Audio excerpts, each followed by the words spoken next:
ಮೊದಲನೇದಾಗಿ ಕೇಂದ್ರದ NDA nation destroying alliance. NDA ಅಂದರೆ ನೇಷನ್ ಡೆಸ್ಟ್ರಾಯಿಂಗ್ ಅಲಿಯನ್ಸ್.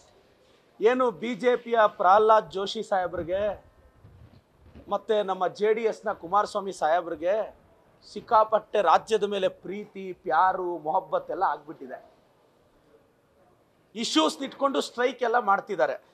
ನಾನು ಕುಮಾರಸ್ವಾಮಿ ಸರ್ನ ಪ್ರಹ್ಲಾದ್ ಜೋಶಿ ಸಾಹೇಬ್ರನ್ನ ರಿಕ್ವೆಸ್ಟ್ ಮಾಡ್ತೀನಿ, ಸರ್ ನೀವು ಹಿರಿಯರು, ಇಬ್ಬರು ಸಚಿವರೇ, ಒಬ್ಬರು ಮಾಜಿ ಮುಖ್ಯಮಂತ್ರಿಗಳು.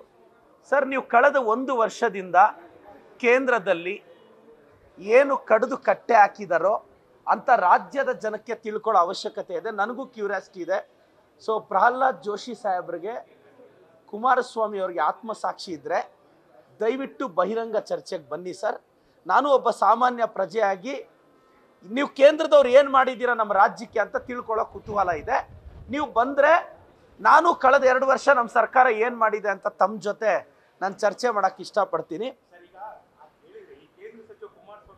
ಆಗಿದ್ದಾರೆ ಹಾಂ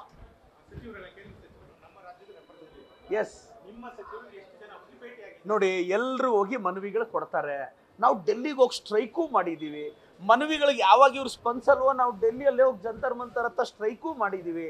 ಆದರೂ ಇವರು ಸ್ಪಂದಿಸಿಲ್ಲ ಕುಮಾರಸ್ವಾಮಿ. ಮತ್ತು ವೈಯಕ್ತಿಕವಾಗಿ ತುಂಬ ಜನ ಸಚಿವರು ಭೇಟಿ ಮಾಡಿದ್ದು ಇದೆ. ತಾವು ಮಾಧ್ಯಮಗಳಲ್ಲಿ ಯಾವ ಕಾರಣಕ್ಕೆ ಭೇಟಿ ಮಾಡಿದ್ರು ಅನ್ನೋದು ಸುದ್ದಿ ಆಗಿದೆ. ಬಟ್ ಕುಮಾರಸ್ವಾಮಿ ಅವ್ರಿಗೆ ನಾವು ಭೇಟಿ ಮಾಡ್ತೀವಿ ಒಂದು ಆಸ್ಪೆಕ್ಟ್. ಅವ್ರು ರಾಜ್ಯದಿಂದ ಗೆದ್ದವರಲ್ವಾ, ನಮ್ಮ ರಾಜ್ಯದ ಬಗ್ಗೆ ಪ್ರೀತಿಯಲ್ಲಿದೆ. ನಾನು ಕುಮಾರಣ್ಣ ಅವ್ರನ್ನ ಕೇಳಬೇಕು ಅಂತ ಆಸೆ, ಪ್ರಹ್ಲಾದ್ ಜೋಶಿ ಸಾಹೇಬ್ರನ್ನ ಕೇಳಬೇಕು ಅಂತ ಆಸೆ. ನಾನು ನನ್ನ 2 ವರ್ಷದ ರಿಪೋರ್ಟ್ ಕಾರ್ಡು ಮೊನ್ನೆ ಮುಂದೆ ಇಟ್ನಲ್ಲ, ನಾನು ಅವ್ರದ್ದು ಸಂಸದದ ರಿಪೋರ್ಟ್ ಕಾರ್ಡ್ ಕೇಳ್ತಿದ್ದೀನಲ್ಲ.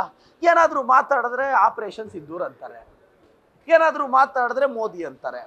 ನೀವು 1 ವರ್ಷದಲ್ಲಿ ಎಷ್ಟು ಅನುದಾನ ಕೊಟ್ಟಿದ್ದೀರಾ, ಎಷ್ಟು ಹೊಸ ಪ್ರಾಜೆಕ್ಟ್ಸ್ ಕೊಟ್ಟಿದ್ದೀರಾ, ನಿಮ್ಮ ರಿಪೋರ್ಟ್ ಕಾರ್ಡ್ ಪಬ್ಲಿಷ್ ಮಾಡಿ. ನ್ಯೂಸ್ ಫಸ್ಟ್ ನಿರ್ಭೀತಿಯಿಂದ ನಿಮ್ಮ ಪರವಾಗಿ.